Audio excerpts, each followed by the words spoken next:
अस्सलाम वालेकुम नाज़रीन, पब्लिक पाकिस्तान में खुश आमदीद। नाज़रीन, 24 साला बदतरीन डिक्टेटरशिप के बाद बिला आखिर आज मुल्क शाम आज़ाद हो गया। बशारुल असद की हुकूमत का तख्ता उलट दिया गया और मुल्क शाम को बशारुल असद की डिक्टेटरशिप से आज छुटकारा मिल गया। आखिर 24 साल तक बशारुल असद के खिलाफ कोई क्यों खड़ा ना हुआ, ऐसी कोशिश क्यों ना की गई, और अब जिस शख्स ने मुल्क शाम को बशारुल असद की डिक्टेटरशिप से आज़ाद करवाया है वो शख्स कौन है, कौन सी तहरीक से उसका ताल्लुक है, तमाम तर तफसीलात आज की इस वीडियो में आपको बताएंगे। नाज़रीन, 1971 में बशारुल असद के वालिद हाफिजुल असद मुल्क शाम के सदर मुंतखब हुए। उससे पहले वो मुल्क शाम की फ़ज़ाइया के हेड थे। उसके बाद सन 2000 तक बशारुल असद के वालिद हाफिजुल असद मुल्क शाम के सदर रहे और इस दौरान वो अपने बड़े बेटे को मुल्क शाम का सदर बनने के लिए तैयार कर रहे थे। उस वक़्त बशारुल असद बरतानिया में डॉक्टर की तालीम हासिल कर रहे थे और उस वक़्त बशारुल असद का सियासत में कोई भी इंटरेस्ट नहीं था।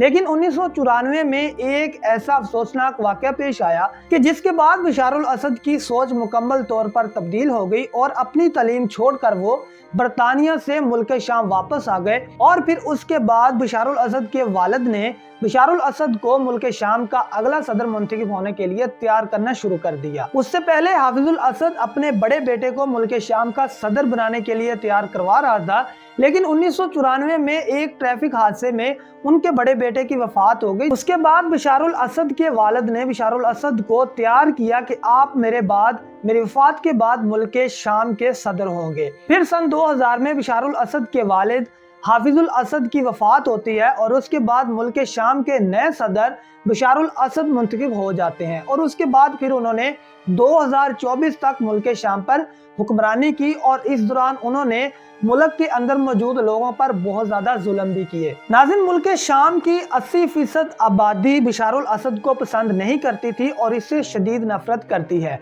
उसकी वजह यह है कि बशारुल असद का ताल्लुक एक ऐसे फिरके से है जिसका नाम अलवी फिरका है और ये ना तो सुन्नी फिरके में आता है और ना ही अहले तशीह फिरका में आता है, बल्कि ये एक शाम का छोटा फिरका है। लेकिन फिर भी बशारुल असद ने छोटा फिरका होने के बावजूद भी मुल्क शाम में अपनी हुक्मरानी बना ली। नाज़रीन, मुल्क शाम की 80% आबादी अहले सुन्नत जमात से ताल्लुक रखती है और कुछ अवाम अहले तशीह फिरका से ताल्लुक रखती है। लेकिन फिर भी एक छोटा फिरका होने के बावजूद बशारुल असद ने अपनी हुकूमत कैसे बनाई? हालांकि वो किसी बड़े घराने से ताल्लुक नहीं रखते थे, तो उनकी हुकूमत को बनाने के लिए ईरान और रूस ने उनका बहुत ज्यादा साथ दिया और मुल्क शाम में ईरान का बहुत ज्यादा होल्ड भी रहा है। नाज़रीन, बशारुल असद की डिक्टेटरशिप के खिलाफ 2011 में जब पहली कार्रवाई की गई तो उसके बाद बशारुल असद ने सुन्नी लोगों का लाखों की तादाद में कत्ले आम करवाया और इस कत्ले आम में भी रूस और ईरान ने बशारुल असद की मदद की थी। उसके बाद 2021 में भी जब इलेक्शन करवाए गए तो उसमें भी बशारुल असद को 95% लोगों ने वोट दिए। हालांकि वहां पर 80% आबादी बशारुल असद को पसंद नहीं करती थी, लेकिन फिर भी बशारुल असद को 95% वोट पड़े। तो आखिर किस तरह पड़े कि उसने अपनी डिक्टेटरशिप को इस्तेमाल करते हुए वहां के इलेक्शन को अपने नाम किया। अब क्योंकि बशारुल असद को शाम की आवाम बहुत ज्यादा नफरत करती थी और इसको पसंद नहीं करती थी, इसी वजह से इसने मुल्क शाम के लोगों पर बहुत ज्यादा जुल्म भी ढाए। बहुत सारे लोगों को लाखों की तादाद में कैद किया हुआ था, जो कि आज लोग वहां की जेलों से रिहा हो रहे हैं। उनके बयान सामने आ रहे हैं कि हमें यहाँ पर बेगुनाह कैद किया गया और हमने 20 से 25 साल तक सूरज की रोशनी नहीं देखी और आज जब हमें आज़ाद किया जा रहा है तो आज हमने 20 से 25 साल के बाद सूरज की रोशनी देखी है। और इसके साथ ही उनमें से बहुत सारे लोग ऐसे थे जो कि उस वक्त स्टूडेंट थे और उनको कैद में बेगुनाह डाल दिया गया। नाज़रीन, अब बात कर लेते हैं बशारुल असद की डिक्टेटरशिप का तख्ता उलटने वाले उस शख्स की जिसने इसकी हुक्मरानी को खत्म किया और शाम को इसकी डिक्टेटरशिप से आज़ाद करवाया। नाज़रीन, 26 नवंबर को इदलिब में पेश कदमी के बाद सिर्फ 2 हफ्तों में इस्लामी बागी इत्तेहाद तंजीम ने बशारुल असद की हुक्मरानी को खत्म किया और शाम को आज़ाद करवा लिया इसकी डिक्टेटरशिप से। नाज़रीन, बशारुल असद की हुक्मरानी का तख्ता उलटने वाले शख्स का नाम अबू मोहम्मद अल जुलानी है, जिसका ताल्लुक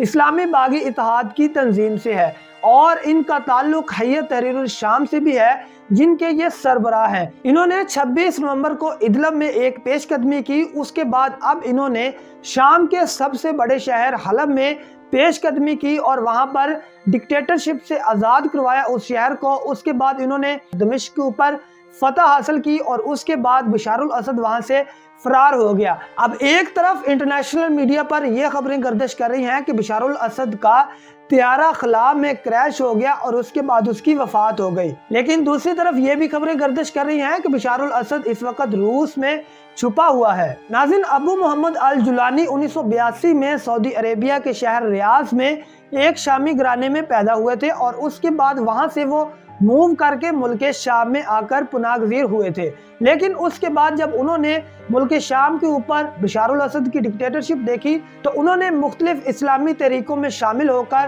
بشار الاسد کی ڈکٹیٹرشپ کے خلاف کام کرنا شروع کر دیا اور خود کو پس پردہ رکھتے ہوئے اپنا کام جاری رکھا، اور اب 2024 میں ایک بڑی کارروائی کرتے ہوئے ملک شام کو بشار الاسد کی ڈکٹیٹرشپ سے آزاد کروا دیا ہے۔ ابو محمد الجولانی کے متعلق مزید تفصیلات نیکسٹ ویڈیو میں آپ کے ساتھ شیئر کریں گے۔ اسی طرح کی انفارمیٹیو ویڈیوز دیکھنے کے لیے پبلک پاکستان کو سبسکرائب کریں۔ اللہ نے کے بعد